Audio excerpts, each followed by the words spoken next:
to kind of synopsize Ranger School, in your words, I guess, what did you take from it?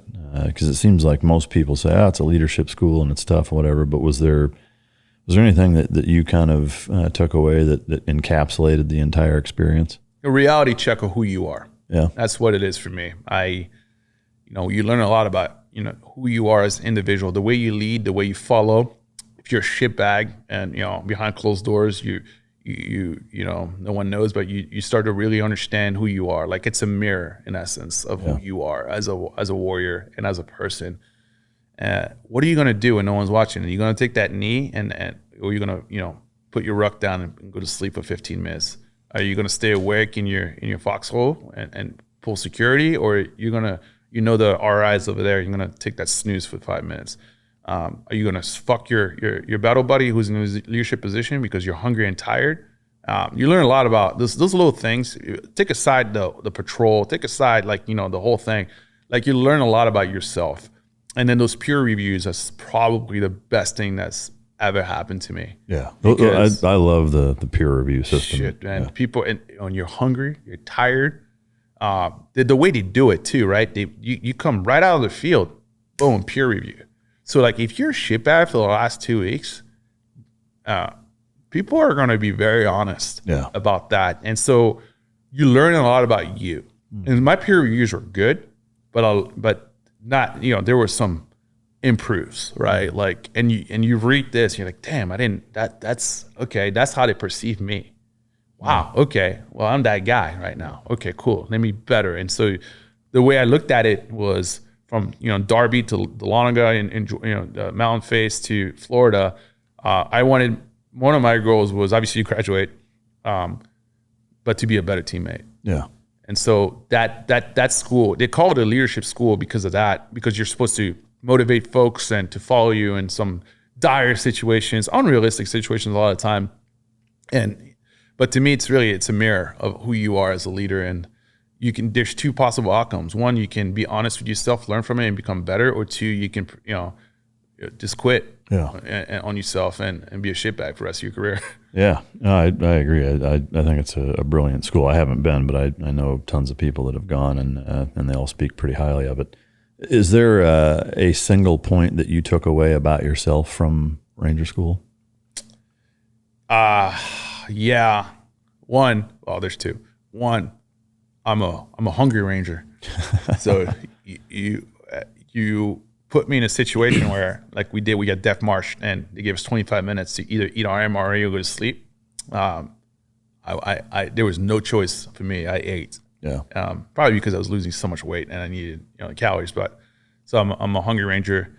And two, I learned that I was too quick to judge, and you can be successful leader if you're too quick to judge. Yeah. And so that's where I really learned about my ego and to put that aside. Yeah. Because the guy that really helped me in that course was PFC Likens, probably in Delta right now. His dad was Delta, and he was a Ranger boy, and he was 19, 20 years old, whatever he was, and he was just so much more advanced than I was already at that time, and how to set up a support by fire and sectors of fires and all that stuff. And I learned to take my pride, my ego, and being older than him and stuff, but that to the side and learn from him. Yeah. And I took that, that school really reminded me and taught me how to do it, and that helped my career tremendously. Yeah. Oh, that's awesome. Was there a hardest part about Ranger School for you? Yeah, it was carrying a weight. Yeah. I wanted to quit so bad, and I actually tried it. I had set my mind I was going to quit in Georgia. I just the physicality of it at a certain point really gets to you, and it was unlucky. Like we went in August, September, and in September it was just like it rained for a week. So climbing those mountains in the mud just sucked. And I think it got to me a little bit, and I wanted to quit. And one of my teammates, I fucking hated him actually for forever, Gallardo, Silver Star recipient, Sal Junta, squad leader for a guy that first guy received the Medal of Honor alive, and since Vietnam, that was his squad leader, and he was in my Ranger class. Oh wow! And he he saw me. I'll never forget this. He saw me in the long ago. He told me on one of those days, and he said to me, he's like, "You good, man?" I was like, and I told him I was honest. I was like, "I'm kind of broken. I feel broken." And he's like, "Yeah, me too." And I remember like looking at him, being like, "You're Gallardo. Like every RI here, I don't know what you've done, but they all love you. Like they treat you like you're a freaking superstar, and like you get away with everything. So like that's a little odd to me." And then he said, I'll never forget what he said. He's like, "Hey, how about this? Tomorrow, when we wake up, we'll quit together." And I was like, "Shit, Gallardo sent that to me?" I was like, "All right, cool." And the next morning, I woke up and a little bit of sunshine. And I'd forgotten about that conversation, right? Because every day I just kind of woke up and I just went through my thing. And then by the end of the day, I'm like, "I'm quitting tomorrow." And he came up to me. He's like, "You ready to quit?" And I didn't say a word. I kind of looked at him. I was like, "Is he serious? Like, this is serious?" And he looked at me and he said, "One more day?" I was like, "Yeah, one more day." The next day he came up to me. He's like, "You ready to quit?" And I was like, "No, one more day." He's like, "One more day." And third day he came up to me. He's like, "You ready to quit?" And I was like, "No." He's like, "Good. Get that fucking word out of your mind," right? Oh, shit. And he taught me a massive lesson there. Everyone goes through the suck, right? We all feel the same way. We all have moments where like, this is not for me. Or like, why did I decide to do this? And instead of him like chastising me and calling me weak and stuff, he taught me a lesson by being a good leader. And he brought me into his world. Yeah. And then he made me realize that, hey, vulnerability is cool. Just don't go to the extreme of quitting on all of us. Yeah. And so big lesson there. Obviously got through it. Yeah. And we're good friends now. Yeah, still didn't like him after that for a while. That's such a great story. I love it. Man, that's powerful. Did you have a favorite Ranger dessert that you made with your MREs? So yeah, man, it was a milkshake. Like I just love when I got lucky. I think the pesto cavatappi had the milkshake, and dude, I used to crush that. Yeah. But how is that made? Well, it was powder, water, and that's it. Is it the cocoa mix and? Yeah, I don't know. No, dude, I'm a vanilla guy, so it was perfect. I didn't mess around. Yeah. But I think my favorite thing was like people would like heat their meals, right? And I would heat the water and use that to shave. Oh, no shit. I'd eat everything cold, man. No shit. Dude, Just couldn't get it fast enough. the Chef Boyardee cans, Chef Boyardee cans since I was a kid. Yeah. In college, just pop them open and like the ravioli, eat cold. So like I had no issue eating my food cold. Yeah. But I would like, every time I got the opportunity, I would take that, boil that, and be like, today it's my spa day. That's a classic officer story right there. Hell yeah, man. Listen, they used to crush me when I was at my unit, and we'd go out in the field, and I brought this little pillow, and this is after my first tour, all right, and I brought this little pillow, and we just go crash out, and I bring a pillow, and all these my soldiers be like, "Whoa, this is weak shit, sir." Yeah. I told him, I was like, I learned one thing in Ranger School. Yeah. If I don't have to be uncomfortable, I'm not going to be uncomfortable. I am not here. I'm not in a hard ass trying to competition where I'm trying to be the toughest dude in the world. Yeah. No matter what, there's always going to be someone way tougher than me. Yeah. So I'm going to enjoy my sleep. And tomorrow I'm going to wake up fired up. So yeah, I'm carrying that little pillow that weighs nothing. Yeah. And hey, I own it. Dude, I love Officer, it. man. Yeah, no, I mean, I'm the same way. People are like, "Oh, I bet you love fucking, kicking yourself in the nuts." I'm like, no, I don't. Like, I don't like getting in the fucking water. I don't like being on fucking boats. I'm not all about glamping either. Like if I'm in a camp, I like to actually camp, but I'm still going to bring the appropriate shit that keeps me comfortable. Like I'm not going to lay in the fucking rain and freeze my dick off for no reason. Yep, I told you the same way. All right, so you go to your unit. You find yourself in Afghanistan shortly thereafter. How was that first deployment? It was interesting. It was good. It was good because that's when I became a soldier. Yeah. Obviously, right? I think trial by fire is a good way. I went in with a lot of questions for myself, and probably the top question for me was, who am I going to be in a firefight? I don't care what anyone says they are, who they think they are. You don't know until that first bomb blows up or those first rounds go by your head or at your feet or whatever. And so I always wondered. I expected me to be, tough and be able to react the way I wanted to react, and I was lucky I was. Yeah. Actually, kind of Sergeant Molden told me this about 2 months into my deployment, because I came in, they were already there. He said, "You're like a serial killer. That's what he said to me, and I thought that was the weirdest comment anyone's ever made to me, and didn't really appreciate it. And he said, "You're cool, calm, collected under fire, and it doesn't phase you when rounds go by and things blow up. You still like you're thinking right." And he's like, "You're like you're not scared." I was like, "Dude, I'm petrified, bro. Like, I'm scared shitless. And I'm not scared of dying. I'm scared of making the wrong decisions." But in the end, you make decisions. That's what you thought. You just got to go with your gut instinct. You trust your training and all that stuff, and you go with it. And so I never saw the need for me to freak out on the radio, right? Yeah. And I had the most calm platoon sergeant you could ever meet. This dude was tactical and all that stuff, and so I didn't want to be that crazy dude on the radio. So I would work on that. I knew it, but I never been. I guess like I never had this like fear in a firefights, and I've had rounds, go right next to me, bombs, all that stuff, and every time, what it would do to me was it would kick in my adrenaline, and it got me excited, weirdly, right? And it was just I love that shit, and so I knew at that point like I was meant to do this. And I knew at that point that I was going to be a decent leader because it didn't impact my decision making. Instead, it made me sharper. Mm-hmm. So that was good to know. But I was really scared that I would be the guy that would freak out. Like I really was. Like I went in, I was like, am I going to be that guy that like, as soon as shit goes up, like I think I'm tough, but I'm like weak as hell. So that was a really good experience early on. But I went in with guys that have been in combat already, and it's really difficult to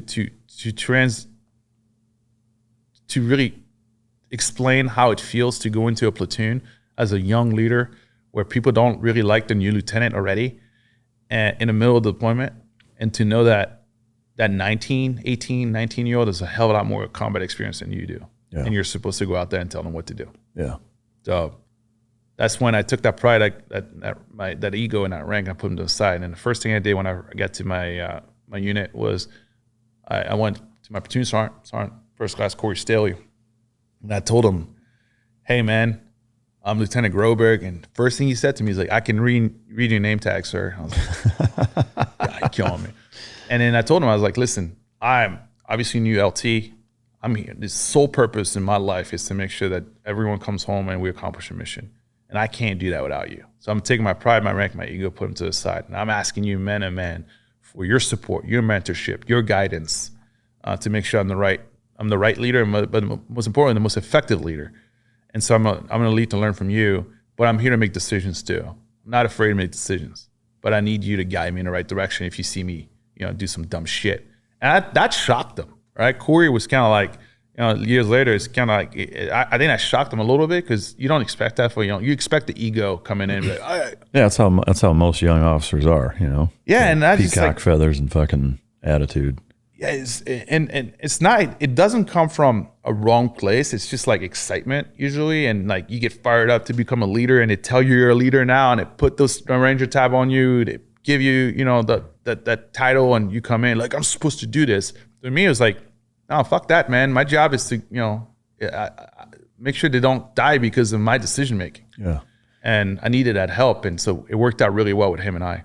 Is there any aspect of OCS and beyond where that's communicated to you guys to be that way when you show up? It's not, never, but it is in the background, because in OCS you come in and you become, you earn the right to call yourself an officer, right?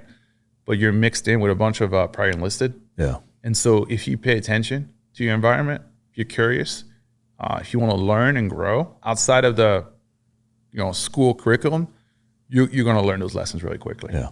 To me, I guess that should be like lead bullet point at a school like that, given the fact that so few young officers, when they show up, are that way. That would be something that I think should be revised within that, in that program, because I think, that is such a sticking point with those young guys, because they're not stupid. They know what they've been through, and they see, any young O's show up, and to me, as you I think have proven is that when you show up with that attitude, like it just makes a more cohesive unit, and they automatically trust you off the bat. Whereas if you show up and slap your dick on the counter, like then they're going to be like, fuck this guy, So to me, it's just from an efficacy standpoint, it seems like it would be far more effective if they spent a little more time teaching that in the course. But well, I'm going to correct you on one thing. It sure as hell don't trust you right away. Well, this. It's closer to it, though. Yes, like 100%. They're more open-minded to trusting you. But I did something a little bit extra. When we talked at the end of that conversation, I told him everything that we just chatted about what our game plan. Like the game plan was like, I need you to shut up for the next 7 days. So he said to me, and like watch and listen, right? And we're gonna go on patrol. We're gonna get hit. Watch the way we react to contact, the way we communicate, between the squads, the way we communicate back to company or battalion, how we call for fire and all that stuff, right? And then read everything about the historical battles that we've been in, and then the previous LT's comments on every key leader engagement. So like, go understand your environment, what you're gonna own, and then go talk to the guys and figure out where they're from, but don't get too close to them, right? Just show them that you care. And he's like, and he told me, I don't give a shit if you care or not, pretend that you care. Great lessons. And so as he's walking away, I was like, hey, one more thing, Sergeant. He's like, what? I said, I want to talk the plan out with the team today. I want to introduce myself. Obviously, I want to let them know what we're doing. He's like, you want to tell them everything we talked about? I was like, take aside the caring about that, because I do. So like, we don't need to bring that up. But everything else that we plan, the way we're going to be acting is like, I sure as hell don't want to be a new lieutenant that shows up and doesn't talk for a week. Like that I'm done. No matter what my intentions are, I'm done, because I'm weak immediately. But I also believe in being authentic and also being transparent. I've taken that from, being a team captain at Maryland to being a platoon leader to corporate America, right? Or anything I do. I am who you see. That is just me, right? To my fault. I'll die by the sword at times because that's who I am. But and he was like, okay, make your own bed. And I think that helped me a lot, because I told him exactly what we're doing. I told him, I'm green as it gets, blah, blah, blah. I mean, could have backfired, right? Because immediately that trust piece, but you fast forward about 2-3 months down the road, and you see that at that point they trusted me. They knew that I was there for them, right? That was my job, right? Accomplish the mission. I'm a firm believer that if you don't take care of your men first, you'll never accomplish a mission. You might win a couple battles, but in the end, you'll fail. But if you take care of your people and they're willing to go through a wall for you, they're willing to rush that hill when it looks like it's as most dire situation as possible, you're going to win more often than you lose. And that was just my mindset. And I knew that you're not there for fucking medals, right? Nope. No one's going to really know what you've done. Like, let's be honest, right? You're just one of thousands of platoons out there, but they're going to know. You're going to know who you were and who they were forever. Yeah. And I wanted to bring them home. And so that was, to me, it was the easiest thing to do. And I'd rather appear vulnerable at first and then demonstrate strength through actions later on. Yeah, I love it. I think, like I said, I wish more officers, both young and seasoned, had that mentality. Was it communicated to you when you showed up, or even before you showed up, what your objectives were for that deployment, like why you guys were there on kind of the tactical ground level? No. Go kill the enemy. Yeah. Hearts and minds. But it wasn't like, we're in this region and this is what we're trying to accomplish. I mean, to me, that's a huge... I guess like to an extent it was kind of like, you're in this region, we're supposed to stabilize the region. That was it. Like, the hearts and minds, right? So I guess nice generic answer. Yeah. Stabilize the region, win hearts and minds, support the local populace and the local key leaders, and, and make sure that they give you information on the Taliban, eradicate the Taliban, and kill high value targets in the area. That was it. I mean, it's just a fucking stereotype. I think that's one of the biggest reasons why Afghanistan, as we sit here talking about it today, is as big of a mess as it still is because of that. There was not a real solidified plan as to what everybody was there for and what the objectives were. I mean, because if you think about the amount of time we spent there and contrast it to, September 10th, 2001 to, mid or late July fucking 2022, what's the difference? Not much. Yeah. And we spent 2 fucking decades there. I'll say the only thing is the difference, and this is because I'm an optimist, always been, it's the fact that we are able to influence a part of the next future generations to see what it's like to live with, to understand freedom. So they might not understand freedom the way we understand freedom here, but they had enough interactions to see us and talk to us and stuff to know that there's something better than the shit they're given. Yeah. And so I'm hopeful that it creates the next set of like mujahideen, right? Who's going to fight the Taliban the way they were done. I wish that in hindsight we go back and we whooped the shit out of Taliban in 2001 too. I mean, dude, we eradicated them pretty much. Unfortunately, we went to Iraq and then we focused on Iraq and we allowed them to learn from their mistakes. And they got hell a lot stronger, to make our lives a living hell for the next decades. But that's just me. It's a lot of lives lost to hold a country that's never been able to be, occupied. It's ever. Alexander the Great couldn't do it. Yeah. No one could do it. The Brits couldn't do it. The Russians definitely couldn't do it. Yeah. Just the way it works up there. So I guess the burning question, looking back on it, and I know hindsight's 20/20, but do you think that the prospect of showing the subsequent generations there what freedom can be like or what is possible was worth the United States sacrifice for 2 decades? It better be. You hope so? Fuck yeah, it better be. Yeah. It better be. It wasn't an example of what we're willing to do to anyone else. It wasn't a threat to anyone else. It better be, because if not, then that's something, this is something we'll talk about in 20, 30 years. And it's going to either be another Vietnam, right, where history dictates and you see the outcomes, or it's just going to be something that potentially, like, holy crap, like we created the next leader. Yeah. I mean, to be fair, the one thing about Vietnam, I think it's generally or largely looked at as an abysmal failure. But look at the country now, though, on the same token, right? It's pretty westernized and a lot better off now than it was, before we showed up. We get to influence the next generation. I'm hopeful. Like, what I'm really hopeful is that we influence a kid. Yeah. Let's say in 2008, that in 2040. And 2050 is going to be the next president of that country somehow, or he's going to be the next leader to remove, because he just, he was like, I remember when I grew up, this is not the way it's supposed to look like. That's my hope. Yeah. But again, I'm an optimist. Like a lot of my peers and my buddies are just like, it was a waste. And I can't look at it that way because I lost too many good friends there, and I just can't look at it that way. Yeah. So. No, that's a fair point for sure. And I appreciate the positive perspective on it. So with that deployment, was there anything that stuck out during that deployment operations-wise that, any stories that you are willing to share in terms of engagements that you got in that were of note?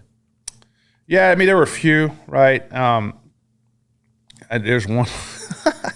It was just fun. I don't know how else to describe it. Like, it's fun. Like, one of them was, I'll never forget, Sergeant Richardson was key. We were driving back from Fort Blessing, where our battalion headquarters were at, and we we're going back to our company, to our COP, our outpost, and we're in these MRAPs, and I was in the second. Obviously, I was always second, right, in a formation out of 4, and corn right there, and corn season, as you know anything about Afghanistan, those areas, man, they love to hide in corn and just ambush you. And we're driving, and I'm looking at my window, and I was looking to my right side, and there's this dude with an RPG. So you saw him? Oh, man, he's about 50 meters. Let go. I kind of blacked out a little bit because I thought I was done.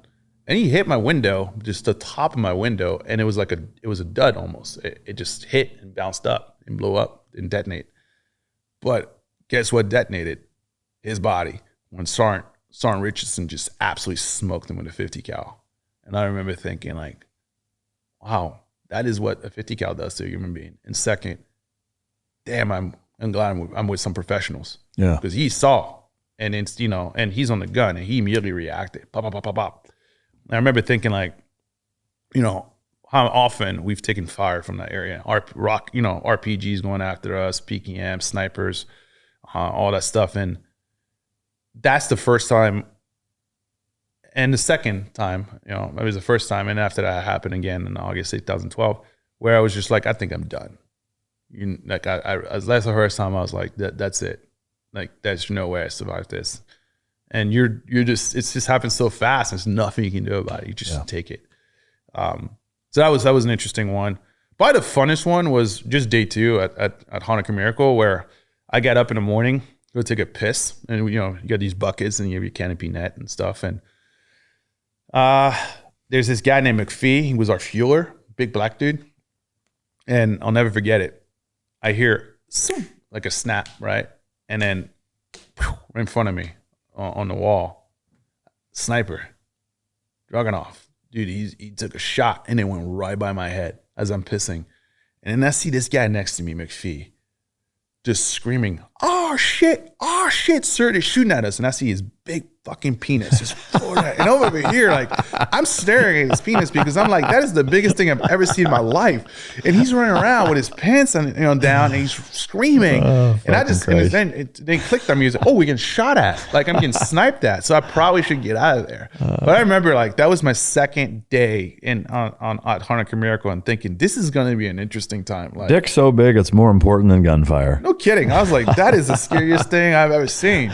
And so that to me is like a fun one. But, we killed that guy, the sniper, eventually. And they brought the kids brought used to give them like radios and candy to just like give us some intel. And they got that rifle back. It was interesting. But no, we were in a lot of engagement. I rolled my MATV and going into Sangar in a valley where all the bad guys were.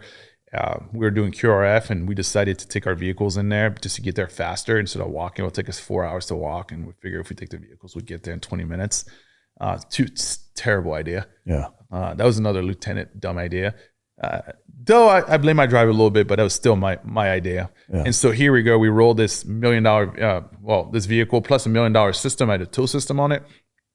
And the enemy realized that we were pinned down. So they shift fire from the 3rd Platoon, Alpha Company 3rd Platoon that was pinned down that we were going to help, and they actually all maneuvered towards us. But man, this is why I love the military.